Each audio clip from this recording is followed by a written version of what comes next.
Evangelho de Lucas, capítulo 16, versículos 19 a 31. Naquele tempo, Jesus disse aos fariseus: havia um homem rico que se vestia com roupas finas e elegantes e fazia festas esplêndidas todos os dias.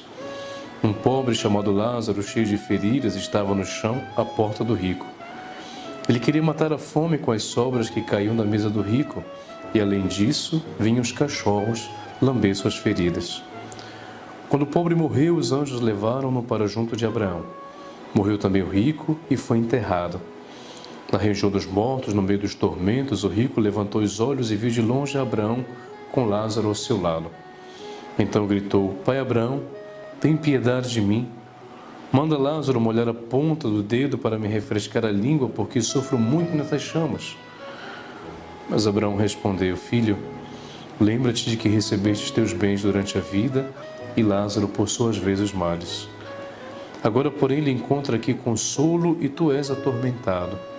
E além disso, há um grande abismo entre nós. Por mais que alguém desejasse, não poderia passar daqui para junto de vós, e nem os daí poderiam atravessar até nós. O rico insistiu: Pai, eu te suplico, manda Lázaro à casa do meu pai, porque eu tenho 5 irmãos.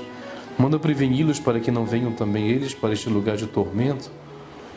Mas Abraão respondeu: eles têm Moisés e os profetas, que os escutem. O rico insistiu: Pai Abraão, se um dos mortos for até eles, certamente vão se converter. Mas Abraão lhe disse: se não escutam a Moisés nem aos profetas, eles não acreditarão, mesmo que alguém ressuscite dos mortos. Palavra da salvação, glória a vós, Senhor. Nós acompanhamos aqui um evangelho muito curioso, uma parábola que Jesus conta de um rico e um pobre, chamado Lázaro. Os dois morrem, um vai para o lugar de tormento, o homem de posses, e o pobre Lázaro que vai para junto de Abraão. E acontece esse diálogo, em que o homem pede para que Lázaro molhe pelo menos a ponta dos seus dedos. E nesse mesmo diálogo, portanto, Abraão explica que não se pode ir até ele devido ao grande abismo que existe. Depois, então, pede para que Lázaro possa ir avisá-lo, avisar aos familiares, porém, esses familiares vivos, portanto, Abraão diz não, eles têm Moisés e os profetas que os escutem. Mas, meus irmãos, é uma parábola hoje que nos ajuda a poder pensar na realidade espiritual da nossa vida.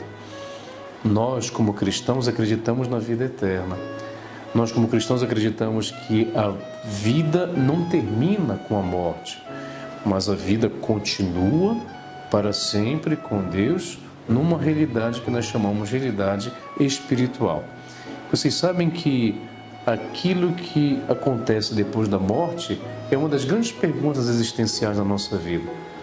E por isso, então, essa parábola nos ajuda já a poder compreender que até mesmo no Evangelho, e o próprio Jesus nos fala que existe uma vida após a morte. Portanto, não devemos nos deixar angustiar por uma pergunta existencial da nossa vida, mas, pelo contrário, reconhecer que aqui nessa terra nós já podemos preparar a vida espiritual que um dia nós iremos receber no céu. Portanto, meus irmãos e irmãs, que hoje com esse evangelho nós possamos pensar